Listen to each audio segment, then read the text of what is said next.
and we're here. Uh, Welcome. I'm late. Welcome you back to 2022. It's our first time getting together and talking. Took some time off to relax, rejuvenate, chill with the family, eat good food. Still keeping on my ones and twos, working out, or at least I think I'm keeping on my ones and twos and working out. So I hope everybody had a great year, a great end of the year, and I hope you're starting off this 2022 very strong and not burning out, man. A lot has happened. I mean, we ain't even 3 weeks in, and so many headlines have happened. Huge, exploding eruption of the Tonga volcano, and I can't believe it. I mean, if you haven't seen it, please look at it. It was seen from space, and it's crazy just when I think about stuff like that. In one instance, we can literally just be set back 100 million years, back to the Stone Age, back to the Ice Age. Who knows what the climate? You know, we're so vulnerable in this world. We're so vulnerable in this universe. We're so vulnerable as a whole, and I don't think anybody realizes it. I watched this movie.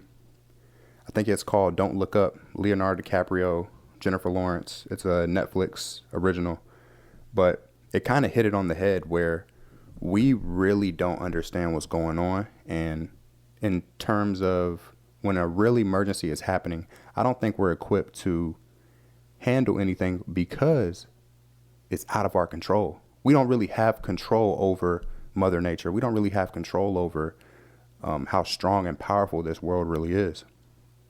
And I'm not going to spoil Don't Look Up. If you want to go watch it, please do. It's a comedy. Leo does his thing.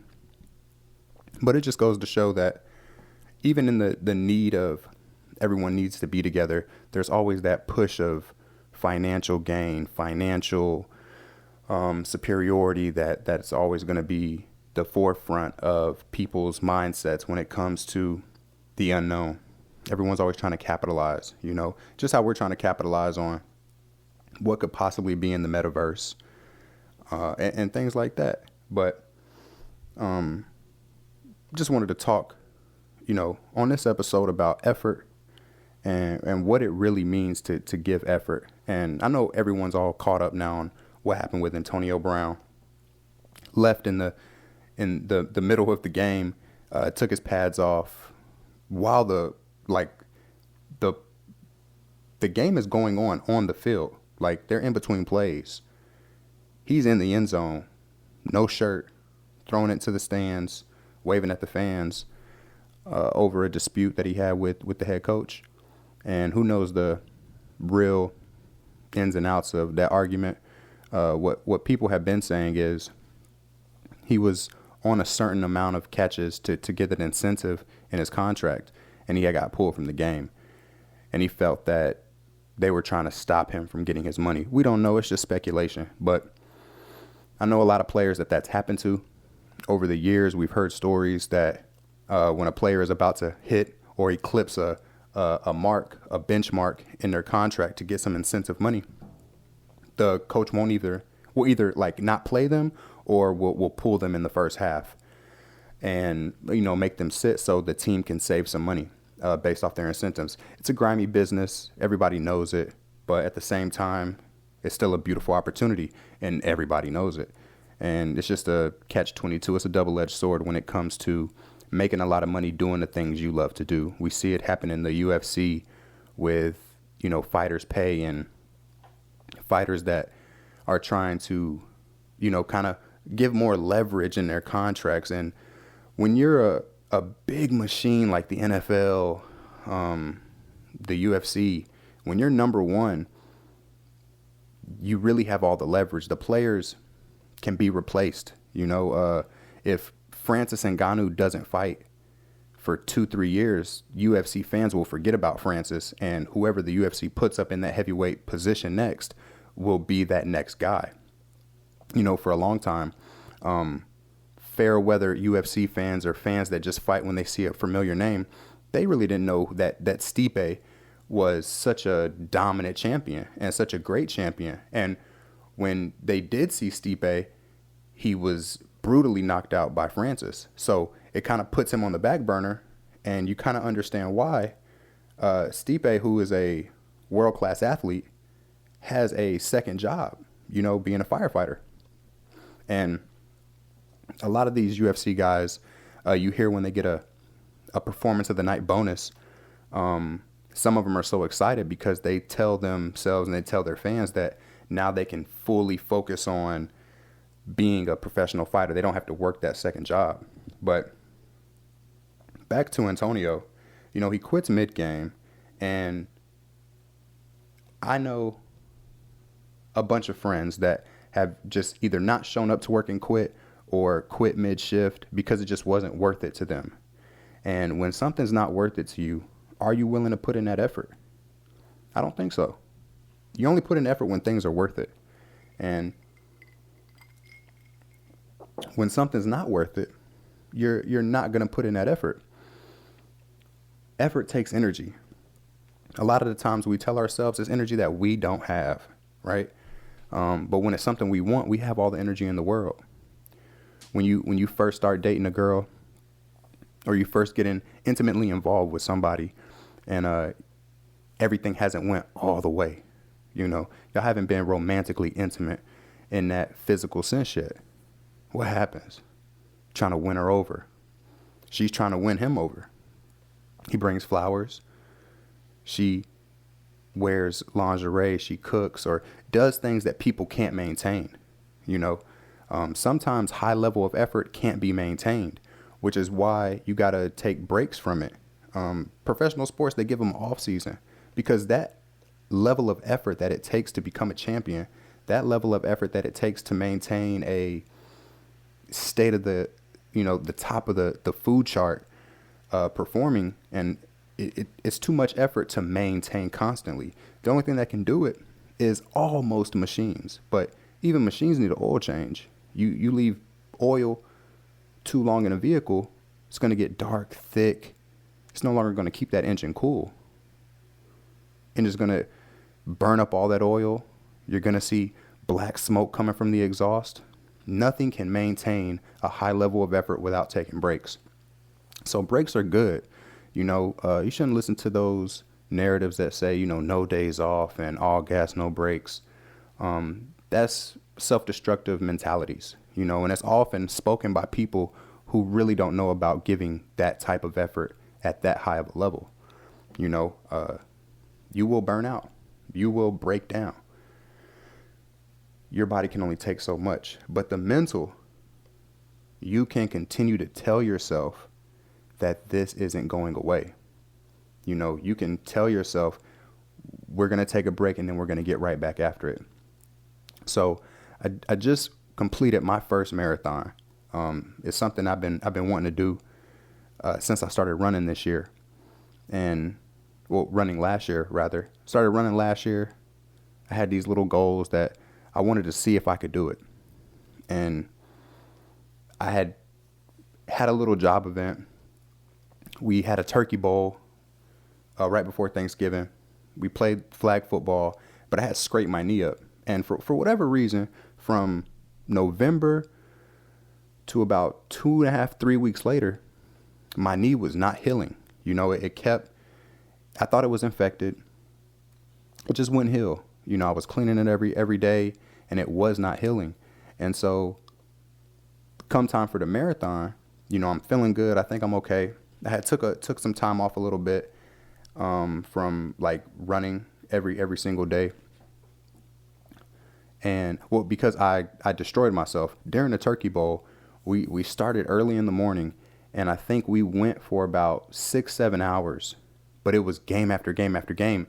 And my certain team, it was like a tournament bracket, but my certain team, they had no games off. So we were going constantly, but we didn't eat. There was no breakfast, no water brought. It was a terribly organized event, but I had drained all my energy.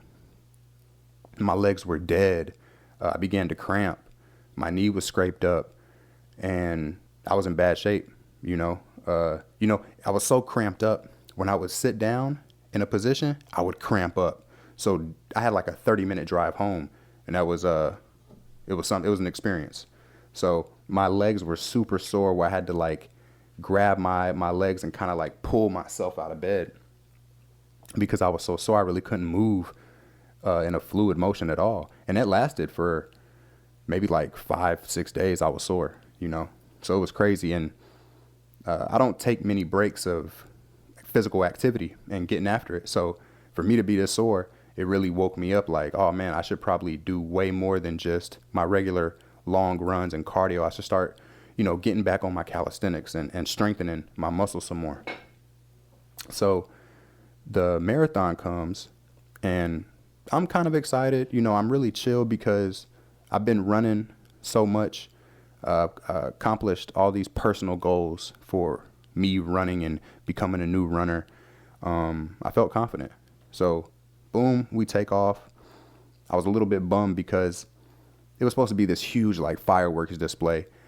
I was already maybe half a mile in the race and then we start hearing the fireworks. So that was poorly planned as well, that everybody didn't get to experience after, paying a good amount of money to run this marathon. You want to get all the bells and whistles, especially for the first timers like myself.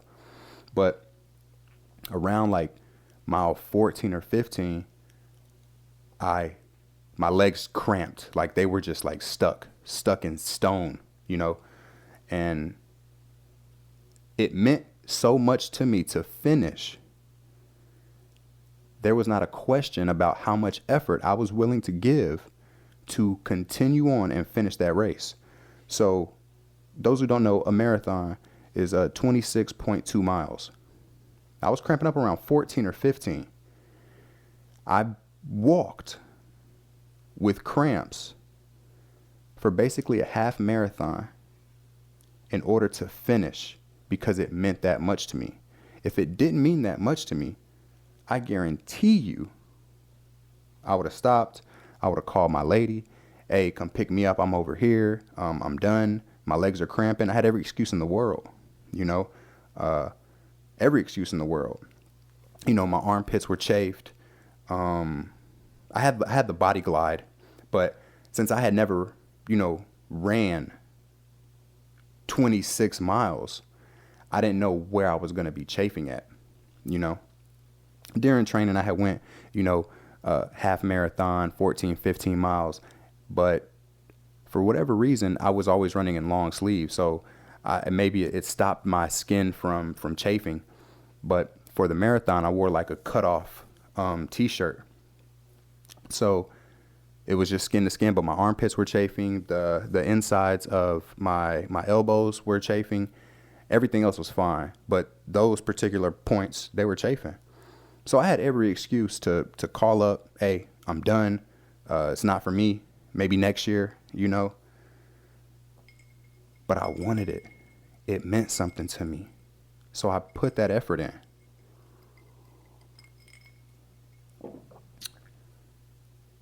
It took me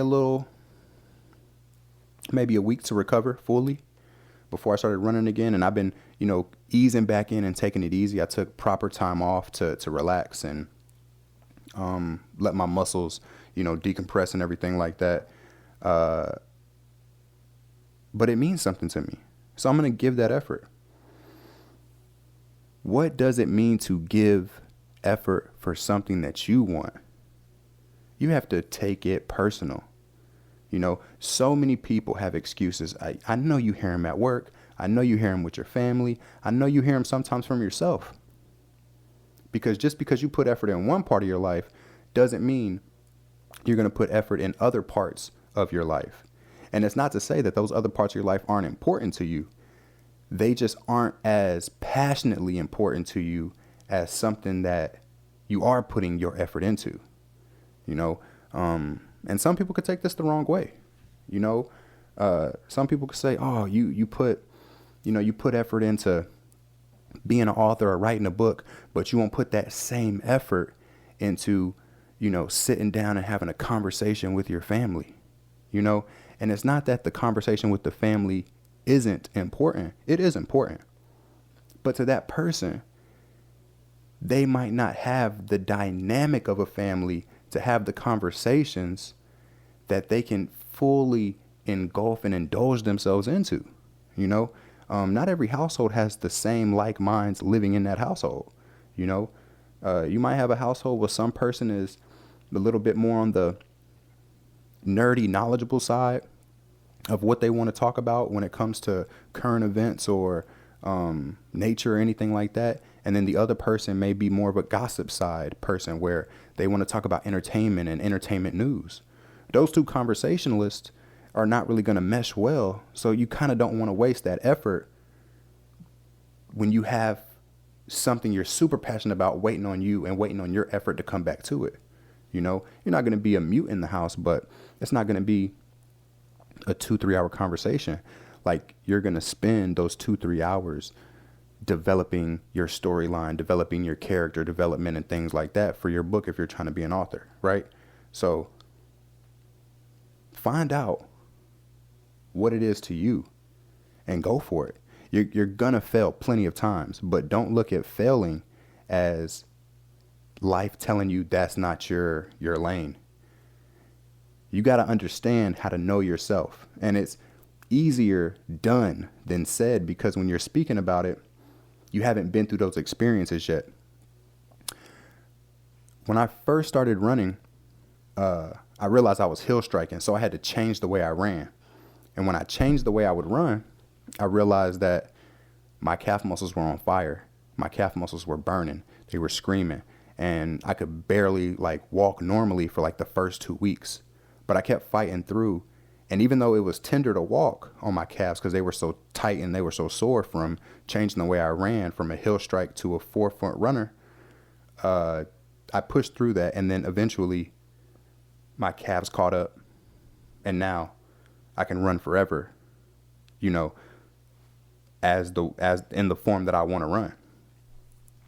But when you're putting an effort in something, it seems like everything you look at, it's like, wow, you know, when I started running, everything I would look at was like running shoes. It would just pop up, you know, things I'm thinking about, not even saying out loud. I would go to YouTube and I'm scrolling, and now I'm seeing a running page. Now I'm seeing this page, or, you know, I'm getting into YouTube and now I'm seeing how to make this better, or how to make this better, how to make this better for your audience. How important is a thumbnail? I'm seeing all these type of videos, and it's almost like the law of attraction is something that is real. You know, it's not tangible, but you feel like it's real, you know? Just like for me, when I see a car that I like, I end up seeing it everywhere. My eyes just start picking up on how many cars that I like from the same make and model are out there, and I'm seeing it everywhere. And it's popping up. I'm getting into it. I'm understanding why I was interested in it in the first place. I'm understanding more about it, or I'm learning more about it, you know. And when I first started running, I didn't think I needed to know any more about running. Once I dove in, I realized it was so much I didn't know about running. And it's the same, I feel like, with everything. I didn't know how much went into a camera and me speaking into a microphone until I got into it. And you're not going to know how much goes into something until you throw yourself in there. You know, you may watch basketball on TV. You may watch the NBA and you may say, oh, yeah, Steph Curry, he just practices and that's how he shoots. But once you get in the gym and you hold the ball, it's an experience. You shoot the ball, you realize your fingers need to be in a certain place, and it's a different, you know, feel and texture that works for you, but it might not work for anybody else. You can teach someone the mechanics, but it's just something that's intangible that you bring from your experience that is part of you diving in and you learning more about the game, and also telling yourself what else you need to know. You know, once you dive in, you start to understand how to ask questions better about what you're interested in. You know,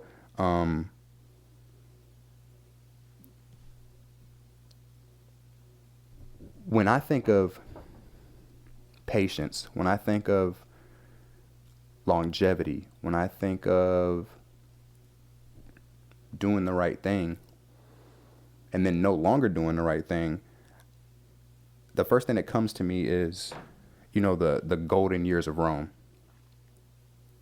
where the first 5 emperors were called the last, the only good emperors that Rome had. And it was based on a simple ideology. The next emperor will be based off merit and will be chosen by the current emperor. The current ruler will choose its next guy up based off how he leads, how he carries himself, his whole body, his whole life's work. It worked with the first emperor, worked with the second, worked with the third, worked with the fourth. Now the fifth, you got Marcus Aurelius. And he was great. But instead of him doing things the way it's been proven to work, he was trying to train his son up. And his son wasn't that guy. His son would never be that guy. His son ended up getting, assassinated because he wasn't that guy. And it just makes me wonder if it were the other way around and Marcus Aurelius did what the other 4 emperors did,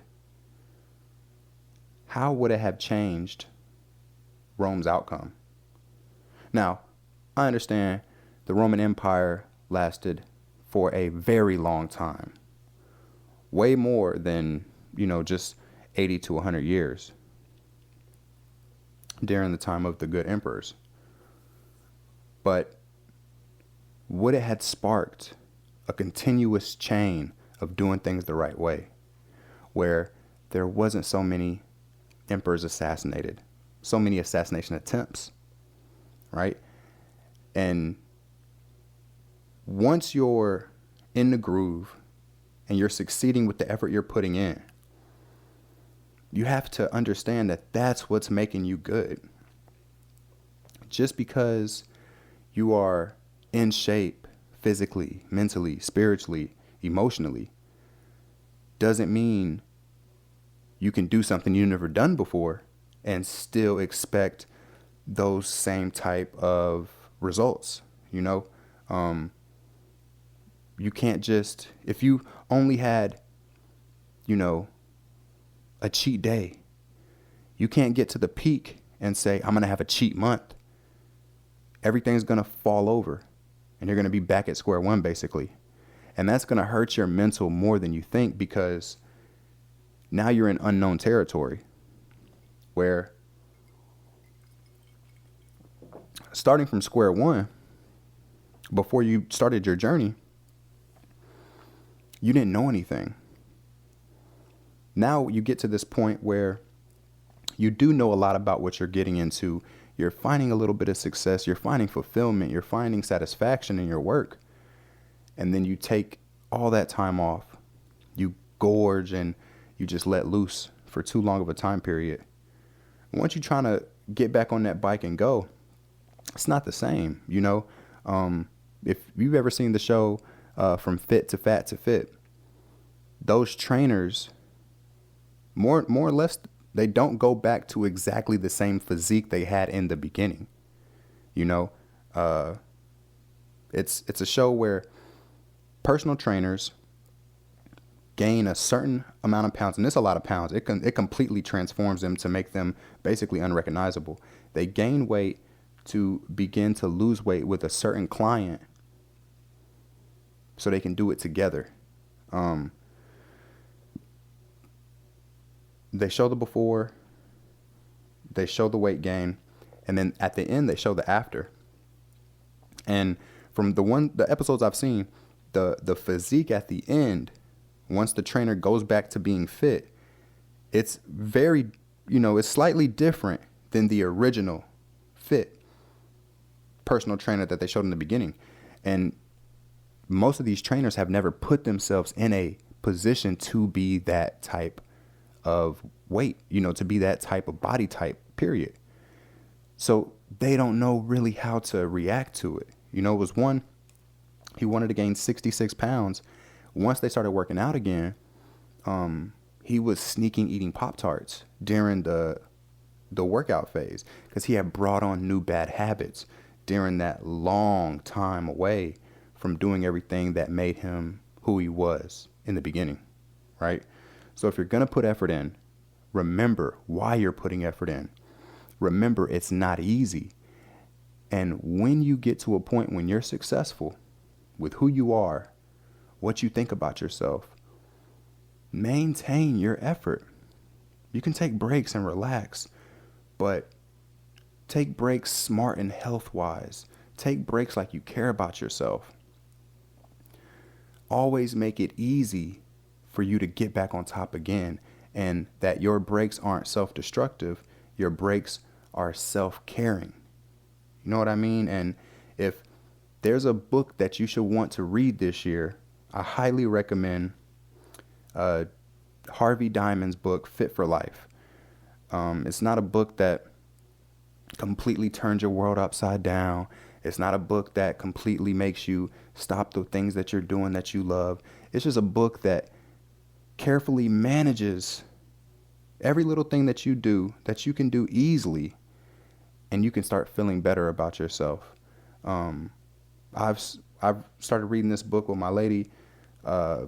We've had some cheat days. Nonetheless, we feel so much better, and it's so welcoming. Our grocery lists have not changed since we've started, and we're going on week 3 now. I don't want to spoil the book for you, but I will just say, start just by eating fruits in the morning for breakfast, and trust me, you will get full. I work out in the morning, and so I do have an appetite, and I eat fruits for breakfast, and then for lunch, I try to keep it light, and then for dinner, try to keep it light, and try to eat, meat maybe once or twice a week for dinner. Other than that, I'm not emaciated or anything like that. I feel great. So check it out. It's called Fit for Life. It's on Audible. Get the hard copy too. So this is the AREN podcast with the X, not a C. I'm your host, Nate Grimes, and talk to you soon.